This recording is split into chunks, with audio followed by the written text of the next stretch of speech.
Welcome in, everybody. Tobin here with you. Thanks for checking out the channel. Hope you're doing great out there. Stay dry. It is a mucky, gross day down here in South Florida, so be safe. Last night was the dunk contest. It was a sham. I don't want to continue to pile on it, but it does make me laugh, like looking at all the stills of Jaylen Brown jumping over a person very tiny, sitting down, and Jaime Jaquez just clearing Shaquille O'Neal, which somehow was the perfect dunk of the night for fella who won, who I think McClung did deserve to win. The bigger problem I had was wasn't even Jaime not advancing. I just think that Jaime was graded way too harshly, and Jaylen Brown making the finals was a joke. But I'm not going to dwell on it anymore. I'm ready to move on. If you guys are, Bam Adebayo is going to start in the All-Star game tonight, and that's a really cool thing. Bam deserves it. Eastern Conference starter, first guy to do it, I believe, since Dwayne Wade. And the fact that he gets to go out there and be there with the first five is really, really cool. This is a man who has been one of the best two-way players in the league. I don't think his defensive prowess is going to be shown off tonight. Bam, just do what they do in these games, man. Shoot a bleep ton of threes, no consequences, hit some alley-oops off the backboard. We should be we could call it a night on this one. It should be a fun one, but we will recap coming up later on tonight. But I wanted to touch on an interesting rumor. Not many interesting Heat rumors out there currently because, you know, it's buyout time. We covered the DeLon Wright signing, but it was interesting to me to see this report that came out from Shams Charania. He was on the Pat McAfee show, and he had talked about that he could. This was after Klay Thompson was benched, goes and has a big game. I think he scored 35 off the bench, and they were talking about his future with the Warriors and that he's going to go test the market. He was kind of the last legacy Warrior and really non-legacy Warrior who hasn't gotten paid. Even the guys from this recent champion, Jordan Poole got a bag, Wiggins got a bag, Draymond just got paid. We know Steph Curry is going to make a gazillion dollars until, you know, he's old and gray. But Klay Thompson is obviously going into, is not in the same ilk as those guys because he suffered a really brutal injury. And so one is wondering, all right, are they going to continue to have him out there because he's an unrestricted free agent, just turned 34 years old. And the reason I bring this up is because Shams said that Klay Thompson is going to get some interest from the Miami Heat. Now, he put it as this.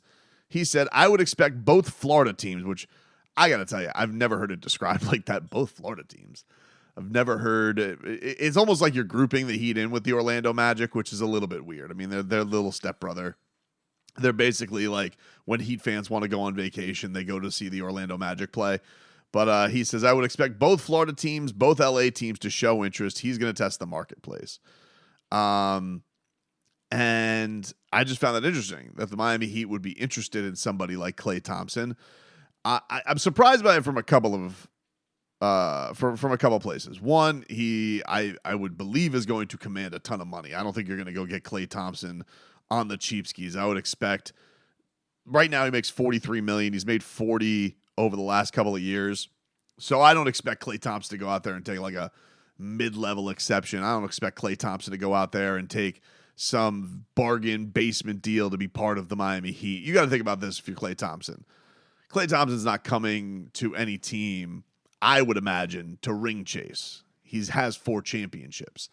So it's not like you're going to get him in this place where he's going to just latch on to you. His legacy is pretty set. So I feel like you're only getting Klay Thompson for oodles of money because I don't feel like, first of all, I don't think the Warriors are going to part ways with Klay Thompson. I think that they'll do right by Klay Thompson. They'll give him some fat 2-year deal and keep him around and let everybody ride off into the sunset. I don't think they want to play the game where they, wow, they really gave Klay the boot. Although, you know, they did tease around with the idea of LeBron James. So maybe their ownership is that ruthless. I'm not sure. But as far as the Heat, I have a couple of things that just make me skeptical about it. First of all, I feel like the Heat are thrown in there as showing interest because it's a glamour market. people say, oh, Klay Thompson with Jimmy and Bam. I just don't think the Heat's next move is going to be somebody of that age because they just did this with Kyle Lowry, and it didn't go well. Kyle's legacy was kind of set. He won a championship in Toronto. He was the greatest Raptor of all time. He comes to Miami, doesn't really need to find a way to fit in. And I think with a guy like Klay Thompson, you could run the risk of that from a big-time price standpoint. If Klay Thompson wants to come to the Heat on a one-year deal and, it just feels like, hey, this is a place where I could revitalize my career a little bit, okay. But I don't think that's going to be the case. I feel like Klay Thompson is going to go somewhere. The reason he's going to leave the Warriors is because he's going to want a ton of money. And let's just say the Heat gave him a Kyle Lowry type deal, 3 for $90. You can't see it, can you? Like, you can't see the Miami Heat investing that kind of dough in somebody of Klay Thompson's age bracket for a 3-year commitment. I don't think that's going to be the place they go. The other thing about that is, to bring in a guy who, is one of the best shooters of all time, but you still have Duncan Robinson under contract for next year. And I think it's the last year of his deal, I believe. Let me just double check that. I think Duncan Robinson is going into the last year of his deal. And, I mean, quite frankly, look, the way Duncan Robinson's played this year, you getting Duncan Robinson's actually under contract for 2 more years. So you're going to go pay somebody, way over the market of what you have Duncan Robinson for. Hard to believe, especially at the age Duncan Robinson's at, the familiarity they have with Duncan Robinson. I can't see that being the case. And, if now everything is going to be on the table for the Miami Heat if they have some embarrassing exit. I don't think that's going to be the case. Me, I'm going to stick with them until the wheels fall off with this build of the team. But Riley talked about it. Riley talked about the 5-year build and doing something different. I don't think that the pivot is going to be go get somebody who's also in their mid-30s. I feel like the pivot's going to probably be, hey, can we get back into the Spider Mitchell game? Is somebody else, is another whale going to pop up? I just don't see it being Klay Thompson being the move.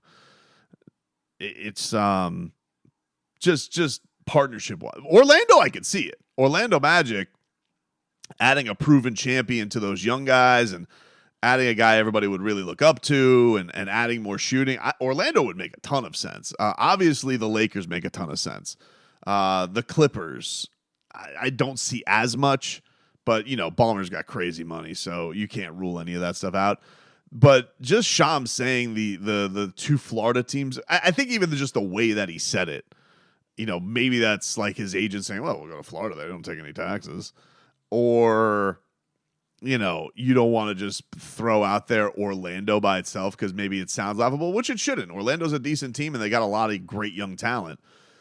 But I feel like adding the Heat to this report just gives Klay a little bit more gravitas of a market than it does if you just say, well, Klay could look at the Orlando Magic. Like, people would kind of mock that.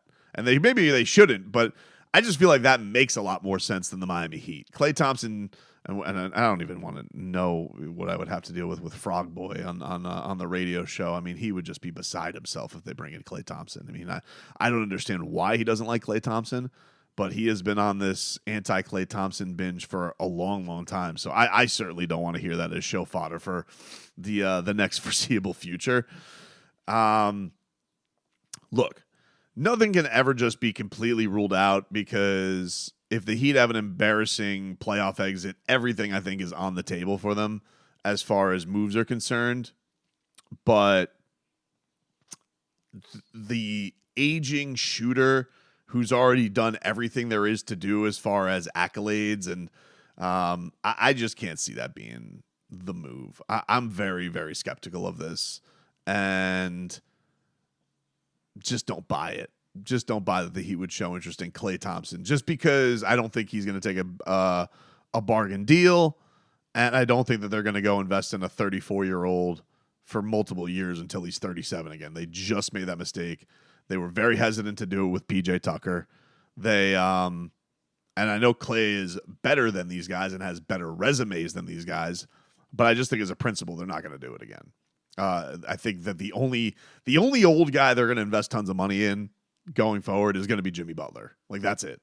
Jimmy Butler is going to be, 35 starting next year? Because his birthday is in September. So his birthday's before the season, he's going to be 35. He's going to be the only guy making oodles of money that is that age for the Heat. They're not going to do it twice. They just did that with Kyle Lowry. They're not going to do it again. The only old guy who's going to make money is going to be Jimmy.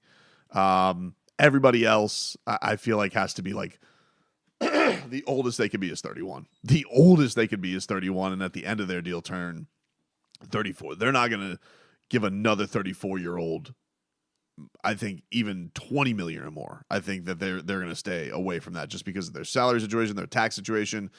Can't see it. And I don't see the Heat going and doing a sign and trade. What are you going to do? You sign and trade Tyler Hero for him, so you're going to go get, Tyler Hero is a real stinker of a playoff, and you're just like, come on, Warriors. I don't see it. Don't see it. But fun fodder for the All-Star break.